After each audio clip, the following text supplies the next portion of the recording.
पूरे पांडाल में से कोई भी माता बहन, कोई भी बंधु ये नहीं कह सकता कि अंडा खाना अच्छी बात है।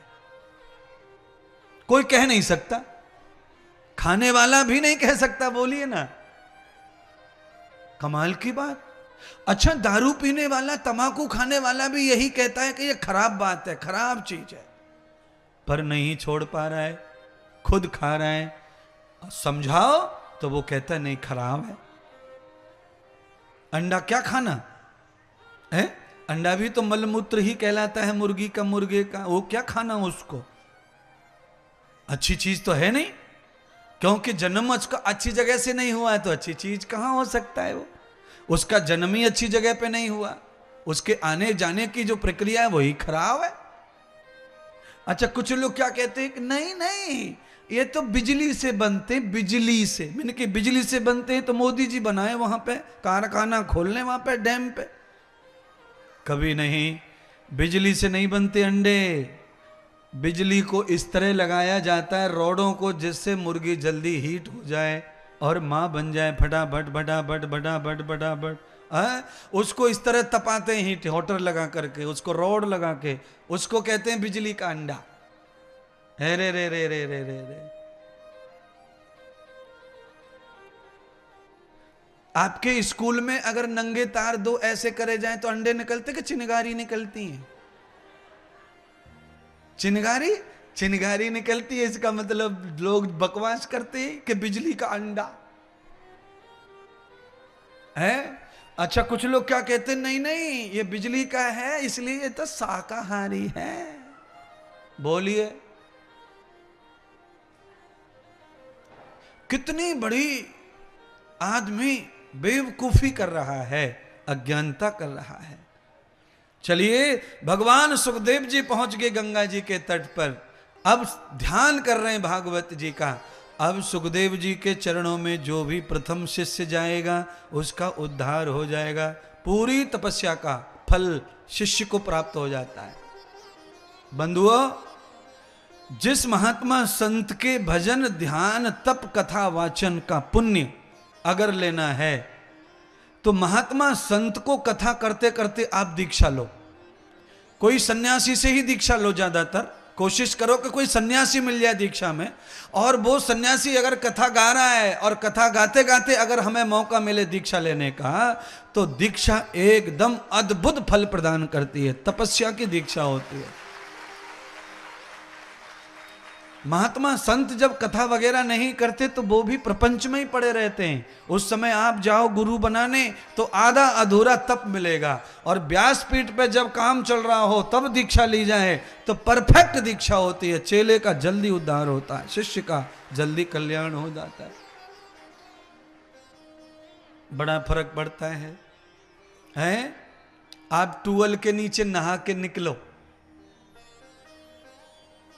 भीगे हुए, और तभी छोटे से बच्चे को आप अपनी गोद में ले लो, बिना निलाए वो बच्चा आपका आधे से ज्यादा फ्री में गीला हो जाएगा। आप नहा के निकले और आपने बच्चा ले लिया, तो आपका पूरा पानी बालों का यहां का वहां का टपकेगा बच्चे की बॉडी पर। बच्चे के वस्त्र उतार दीजिए तो मैं कहता हूं बच्चा पूरी तरह गीला हो जाएगा, हल्का स्नान हो जाएगा। जैसे नहाकर निकलने पर बच्चा लेने पर बच्चा मुफ्त में नहा लेता है, ऐसे ही कथा प्रवचन ध्यान में बैठे हुए महात्मा संत के पास कोई शिष्य आ जाए तो वो अपने आप भक्त हो जाता है, वो अपने आप भगत बन जाता है। उस पर प्रभाव ज्यादा पड़ता है। हर माहौल का फर्क है। माहौल, हम कब दीक्षा लिए, कौन से माहौल में लिए, कहां लिए, तो इसका बड़ा प्रभाव पड़ता है।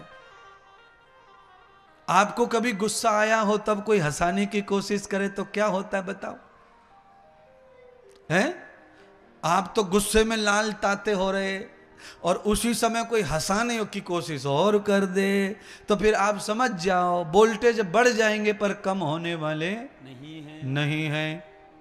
हाँ, क्योंकि माहौल, और जिस समय हम लोग हंसी खुशी में हैं, मौज मस्ती में हैं, उस समय कोई हंसाने वाला आ जाए तो फिर आदमी डबल तिबल हंसता है। हाँ? और आप तनतना रहे हो गर्मी में, उस समय कोई हंसावे तो फिर आप क्या क्या जवाब दें? आप समझ गए होंगे क्या क्या जवाब देते हैं। अरे यार रहने तू, दोस्त की जगह दोस्त होगा, कभी भी करता रहता यार तू, कभी भी। ये हाल है बताओ। और आदमी हंसने के लिए तरसता रहता है, अब हंसा रहे हैं तो गलत समय पे हंसा रहे, इसलिए दोस्त भी नहीं चल रहा दोस्त को। अरे यार दोस्ती होगी, अपने घर गई दोस्ती, काय की दोस्ती, कैसी दोस्ती, तू देखता भी नहीं यार हमारा मूड कैसा हो। बताओ, ये हाल है हमारा। तो हंसने का टाइम भी मूड पे निर्भर। क्रोध जब हो आपको, तो उस समय आप भी हंसी खुशी वाले लोगों को मत ढूंढो, उस समय आप सीरियस लोगों को ढूंढो, सीरियस, जो मौन रहते हो, चुप रहते हो। बड़ा लाभ मिलेगा क्रोध में। अपरिचित आदमी से दूसरे के झगड़े में और क्रोध में कभी नहीं बोलना चाहिए, लाभ मिलता है। हाँ जी, दूसरे के झगड़े में, दूसरे के झगड़े में मत बोलो। दो लोग खड़े थे चाय की दुकान पे, एक आदमी के पैर पे पैर रख गया, तो उसने अक करीना धक, उसने कहा एक मारूंगा और 32 ही बाहर कर दूंगा तेरी, देख के नहीं चलता। अच्छा, जिसका पैर रखा उसकी गलती है, उसको सुन लेना चाहिए, पर नहीं, उसने सुना क्या, एक मारूंगा तेरे 64 बाहर कर दूंगा।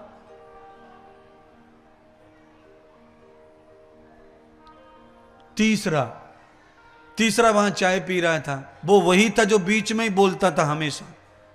तीसरा चाय पी के हाथ में कप, और उसने कहा अरे भैया 32 कभी 34 कभी, अरे 68 64 कभी होते भी हैं किसी के दांत, तो तुम 64 कैसे गिराओगे।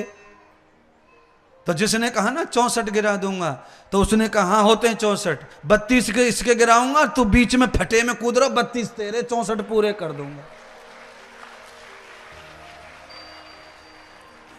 तो मेरे हिसाब से किसी के बीच में कूद के ज्यादा लंबरदारी करने की आवश्यकता नहीं है। कभी कभी आपस में लड़ाई,